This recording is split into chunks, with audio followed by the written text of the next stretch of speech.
Adani Hindenburg case में supreme court का SIT जांच से इनकार। सेबी को जांच के लिए 3 और महीने का समय दिया। अडानी बोले सत्यमेव जयते।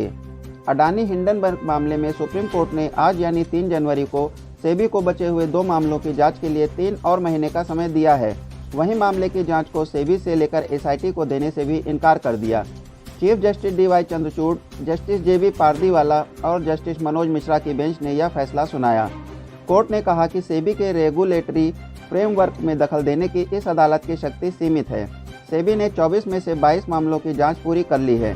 सॉलिसिटर जनरल के आश्वासन को ध्यान में रखते हुए हम सेबी को अन्य 2 मामलों में 3 महीने के भीतर जांच पूरी करने का निर्देश देते हैं। सुप्रीम कोर्ट ने कहा कि ओसीसीपीआर की रिपोर्ट को सेबी की जांच पर संदेह के तौर पर नहीं देखा जा सकता। सुप्रीम कोर्ट का मानना है कि जांच को सेबी से एसआईटी को ट्रांसफर करने का कोई आधार नहीं है। इन्वेस्टर और कारोबारी जॉर्ज सोरोस और रॉकफेलर ब्रदर्स जैसे लोगों की फंडेड ओसीसीआरपी 2006 में बनी एक इन्वेस्टिगेटिव संस्था है। अडानी बोले सत्य की जीत हुई। कोर्ट के इस फैसले के बाद अडानी ग्रुप के चेयरमैन गौतम अडानी ने कहा, कोर्ट के फैसले से पता चलता है कि सत्य की जीत हुई है, सत्यमेव जयते।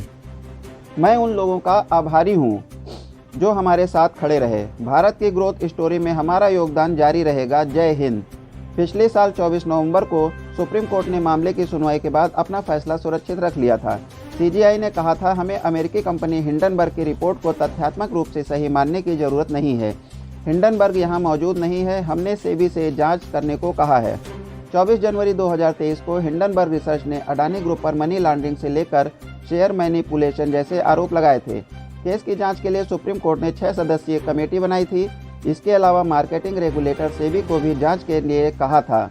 कोर्ट ने खारिज की याचिकाकर्ताओं की दलीलें। कोर्ट ने एक्सपर्ट कमेटी के सदस्यों की ओर से हितों के टकराव के संबंध में याचिकाकर्ताओं की दलीलों को खारिज कर दिया। हालांकि कोर्ट ने यह भी कहा कि भारत सरकार और सेबी भारतीय निवेशकों के हितों को मजबूत करने के लिए कमेटी की सिफारिशों पर विचार करेंगे। एक्सपर्ट कमेटी के पुनर्गठन की मांग की गई थी। एक याचिका में एक्सपर्ट कमेटी के पुनर्गठन की मांग की गई थी। इस पर सुप्रीम कोर्ट की बेंच ने कहा था कि यह कमेटी के साथ बहुत अन्याय होगा और लोग सुप्रीम कोर्ट की ओर से नियुक्ति समिति में काम करना बंद कर देंगे। इसके अलावा कोर्ट ने यह भी कहा था कि मार्केट रेगुलेटर सेबी को सभी मामलों में जांच पूरी करनी होगी। सेबी के खिलाफ अवमानना की कार्रवाई करने की मांग। सेबी की ओर से रिपोर्ट में देरी के कारण सुप्रीम कोर्ट में सेबी के खिलाफ अवमानना की कार्रवाई करने की मांग को लेकर भी एक याचिका दायर की गई थी। जनहित याचिकाकर्ता विशाल तिवारी ने कहा था कि सेबी को दी गई समय सीमा के बावजूद वह अदालत के निर्देशों का पालन करने में विफल रही है और अपनी फाइल रिपोर्ट प्रस्तुत नहीं की है। सेबी को 2 पहलुओं पर जांच करने के लिए कहा था। क्या सिक्योरिटीज कॉन्ट्रैक्ट रेगुलेशन रूल्स के नियम 19A का उल्लंघन हुआ? क्या मौजूदा कानूनों का उल्लंघन कर स्टॉक की कीमतों में कोई हेरफेर किया गया? मिनिमम पब्लिक शेयर होल्डिंग से जुड़ा है नियम 90A। कॉन्ट्रैक्ट रेगुलेशन रूल्स का नियम 19A शेयर मार्केट में लिस्टेड कंपनियों की मिनिमम पब्लिक शेयर होल्डिंग से जुड़ा है। भारतीय कानून में किसी भी लिस्टेड कंपनी में कम से कम 25% शेयर होल्डिंग पब्लिक यानी नॉन इनसाइडर्स की होनी चाहिए।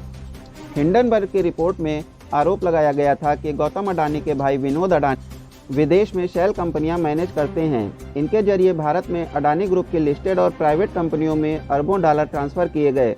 इससे अडानी ग्रुप को कानून से बचने में मदद की। सेबी जांच में अब तक क्या क्या हुआ?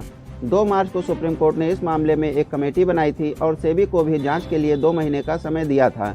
सेबी को 2 मई तक अपनी रिपोर्ट सौंपनी थी, लेकिन सेबी ने सुनवाई के दौरान जांच के लिए 6 महीने की मोहलत मांगी। बेंच ने इसे अगस्त तक बढ़ा दिया, यानी सेबी को अपनी जांच कर रिपोर्ट सौंपने के लिए कुल 5 महीने का समय मिला। 14 अगस्त को सेबी ने अपनी जांच रिपोर्ट पूरी करके रिपोर्ट सौंपने के लिए सुप्रीम कोर्ट से 15 दिन का समय और मांगा।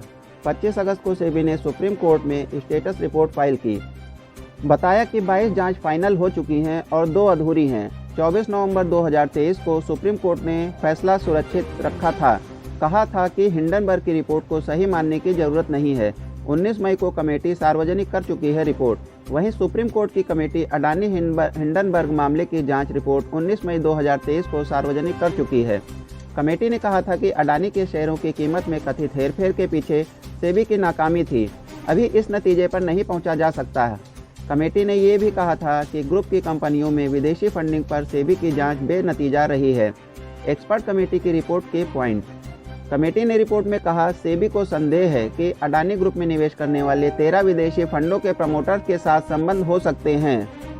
अडानी ग्रुप के शेयरों में वॉश ट्रेड का कोई भी पैटर्न नहीं मिला है। वॉश ट्रेड यानी वॉल्यूम बढ़ाने के लिए खुद ही शेयर खरीदना और बेचना। कुछ संस्थाओं ने हिंडनबर्ग रिपोर्ट के पब्लिश होने से पहले शॉर्ट पोजीशन ली थी। जब शेयर के भाव गिरे तो इसे खरीदकर मुनाफा कमाया। हर बड़ी खबर सबसे पहले पाने के लिए देखते रहिए इम्पैक्ट भारत टीवी।